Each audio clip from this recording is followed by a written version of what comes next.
So, what happens when two friends break a long, painful silence, but they do it live, for the whole world to hear? Well, today we're going to break down a really raw, unfiltered reunion that happened on a Twitter space between two people named Samantha and Alberto.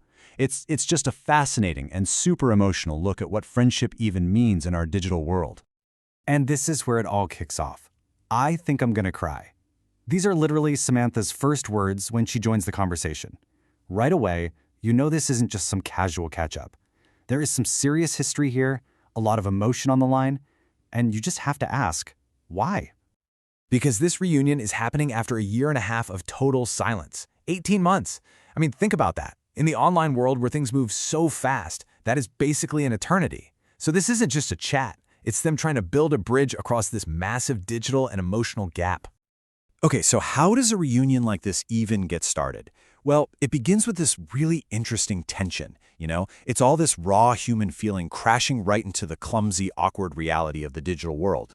And you see that contrast immediately. On one side, you have these really personal, heartfelt things being said. I miss you, I'm so emotional. And then on the other side, you have the almost funny reality of tech problems. Alberto is messing with his Bluetooth, there are microphone issues.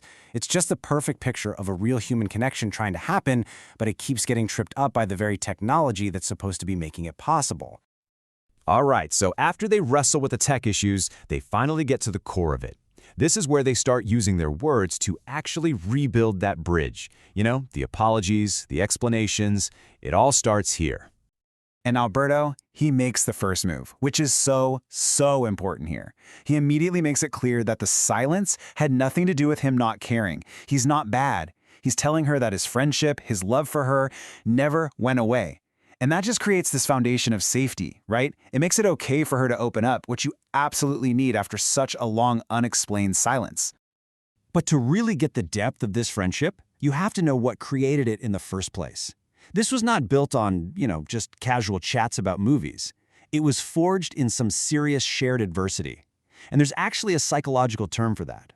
It's called a trauma bond. And basically, it's this incredibly powerful psychological connection that happens when people go through really intense, often negative, stuff together. They kind of become each other's lifeline in the middle of a storm. And for Samantha and Alberto, that storm was completely digital.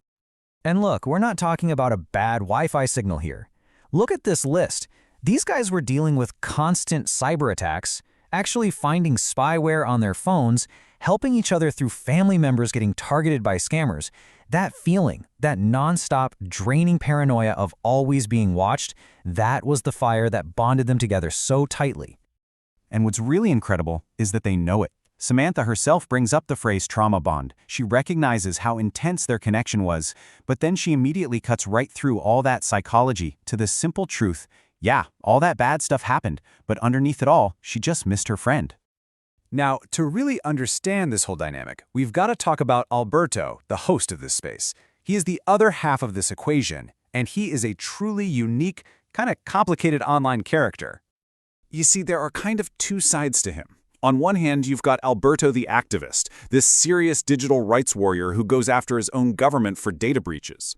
But then you have Alberto the Twitter personality, this chaotic guy who has public online marriages and has this bizarre theory that blocking people is an act of love. It's this mix of very serious purpose and very public drama that makes him such a magnetic and complex person. And at the center of his orbit was this whole community, this digital family that both he and Samantha were a part of.